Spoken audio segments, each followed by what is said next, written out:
Mes bien-aimés, salutations affectueuses au nom de Jésus-Christ. Comment allez-vous? Vous allez bien? C'est un jour important, joyeuse Pâques. C'est un jour où nous nous souvenons de la résurrection de Jésus. Le seul qui soit mort et vivant à la fois, c'est Jésus-Christ. Je vous salue au nom de ce même bien-aimé Jésus-Christ. Alors pourquoi devriez-vous être triste? Vous ne devez pas être troublé, vous ne devez pas avoir peur, vous ne devez pas être triste. Parce que le Seigneur Jésus est vivant, nous ne devons pas être tristes. Il peut y avoir des problèmes, des luttes, des détresses, mais parce qu'il est vivant, rien de tout cela ne nous atteindra. Il prendra soin de tout. D'accord? La tombe ouverte à Jérusalem est certainement le plus grand témoignage du fait qu'il est vivant. Même vous vous demandez avec étonnement, est-ce vraiment la tombe de Jésus à Jérusalem? Non, cela se trouve à Nahal ou Mavadi. Vous vous demandez peut-être, un tel endroit existe-t-il vraiment à Nahal ou Mavadi? Il y a quelques années auparavant, le Seigneur nous a donné un jardin de Dieu. Et il nous a ordonné de le transformer en un jardin de prière. Au fil des années, nous avons façonné cet endroit ainsi. Il y a beaucoup de manguiers ici, offrant de l'ombre. Ici, nous avons noté de nombreuses informations concernant chaque État et chaque district. Beaucoup de gens viennent ici régulièrement pour prier sans interruption. C'est un jardin de prière que Dieu a choisi spécifiquement pour la prière. C'est dans ce jardin que nous avons installé une réplique du tombeau de Jésus-Christ, semblable à celui qui se trouve à Jérusalem, où il est mort et ressuscité. De nombreuses prières ont lieu en cet endroit, des réunions de guérison s'y tiennent, des veillées de prière toute la nuit s'y déroulent. Nous utilisons ce lieu pour tout cela. Beaucoup de gens viennent dans ce jardin, attendent et prient avec ferveur. Lorsque vous viendrez à Nahal ou Mavadi, venez aussi dans ce jardin de Dieu. Vous pourrez y voir cette scène. Très bien. Quel est le message que le Seigneur a pour moi aujourd'hui? C'est cela le message. Apocalypse chapitre 1 verset 18. J'étais mort, et voici, je suis vivant au siècle des siècles, dit le Seigneur. Il est vrai qu'il est mort, qu'il a versé son sang sur la croix, et qu'il est mort, c'est une réalité.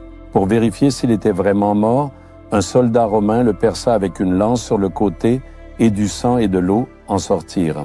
Il s'étonna que Jésus soit mort aussi rapidement. Comme c'est le gouvernement romain qui avait infligé cette peine, il n'autorisait l'enterrement qu'après avoir confirmé la mort. À cette époque, le gouvernement romain était très puissant, et ce n'est qu'après que les autorités compétentes aient pris leur décision qu'ils permettaient l'enterrement. La mort de Jésus était donc bien réelle. Son ensevelissement est une réalité, et le troisième jour, il a vaincu la mort et est ressuscité vivant. Il a vaincu Satan et est ressuscité vivant. Il a vaincu la peur et est ressuscité vivant. C'est lui qui a vaincu le diable, celui qui détient le pouvoir de la mort et qui a triomphé de la mort. Il nous regarde et nous dit « N'ayez pas peur, je suis vivant », déclare le Seigneur. Il vous parle. Avez-vous peur de quelque chose en ce moment? La peur des hommes, la peur du diable, la peur de l'avenir, la peur causée par les épreuves dues à des personnes malfaisantes. Quelle que soit la peur, n'aie pas peur. Le Seigneur dit « N'aie pas peur, je suis vivant », déclare le Seigneur. Parce qu'il est vivant, il se révèle encore aujourd'hui à beaucoup de personnes. Aujourd'hui, il est en train de se révéler à vous. Lorsque vous allez en Israël et que vous visitez ce pays, on vous attribue un guide. Dans le domaine du tourisme, ces guides doivent avoir suivi une formation et l'avoir complétée. Seuls ceux-là sont autorisés. Ils sont désignés officiellement et il y a un guide par bus. Ce sont eux qui nous expliquent tous les lieux. Une fois, lorsque nous y sommes allés, nous étions environ 50 personnes. Dans notre bus, un guide était avec nous. Il nous a expliqué et montré tous les endroits. Le dernier jour, nous allions prier ici et là, méditer sur les versets, et il observait tout cela attentivement. Enfin, un jour, nous nous sommes réunis dans une salle pour prier, louer et partager nos expériences. Chacun a partagé son expérience racontant comment Jésus les avait rencontrés en témoignage. Ce frère, qui écoutait depuis l'arrière, est venu nous voir et a demandé s'il pouvait aussi venir partager un peu de son expérience. J'ai dit « D'accord, allez-y, racontez », car c'était un frère musulman, quelqu'un issu de la foi islamique. Comme il est devenu demander, il allait sûrement dire quelque chose. J'ai dit « D'accord, parlez ». Devant tout le monde, il a dit « Je suis né et j'ai grandi dans une famille musulmane. Mais pour travailler dans ce pays comme guide, je devais étudier, suivre les cours nécessaires, et je devais étudier toutes les religions, en particulier le judaïsme, le christianisme et l'islam, car ce sont principalement les fidèles de ces trois religions qui viennent là-bas.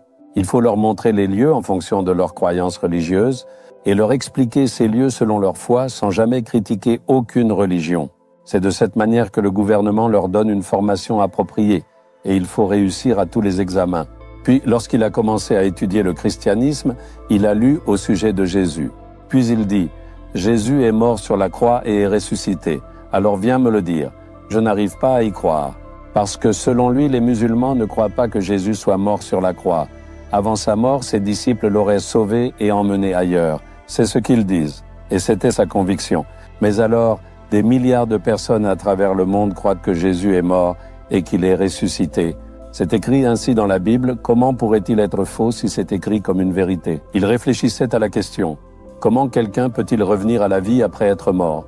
Un soir, alors que sa femme et ses enfants étaient tous endormis, il s'était assis seul pour préparer ses leçons pour l'examen. Alors qu'il réfléchissait à cela, Jésus est-il vivant? Est-il vraiment ressuscité? Tout ce qui a été dit à ce sujet est-il vrai? Il continuait à se poser ces questions. Soudain, dans une lumière éclatante à l'intérieur de cette pièce, Jésus apparut et se tint devant lui. Dès qu'il vit quelqu'un se tenir là, il le regarda directement et sous le choc demanda « Qui est-ce » Il répondit « C'est moi, Jésus. Tu es venu avec un véritable doute dans ton cœur, te demandant si je suis vivant. » Jésus se révéla comme le Seigneur vivant, disant « Je suis le Seigneur qui était mort et qui est maintenant vivant. » Il dit « Ne doute pas. J'ai vaincu la mort, je suis ressuscité et je suis vivant. » Puis Jésus disparut. Il a dit « À partir de ce moment-là, je crois en Jésus comme mon Seigneur. » Il a partagé ce témoignage de manière à nous émerveiller, disant « Il m'a révélé qu'il est mort et qu'il est vivant, et j'en suis le témoin. » Mes bien-aimés, c'est ce même Jésus qui vous parle maintenant. « Mon fils, ma fille, je suis vivant, n'aie pas peur, dit-il. Dites avec foi, mon Jésus est mort et il est vivant. Il a vaincu la mort et il vit pour l'éternité. Je n'ai aucune raison d'être troublé, aucune raison d'avoir peur. Il fera tout pour moi. Dites avec foi, aujourd'hui, en ce jour, un miracle se produira dans votre situation. Le dites-vous?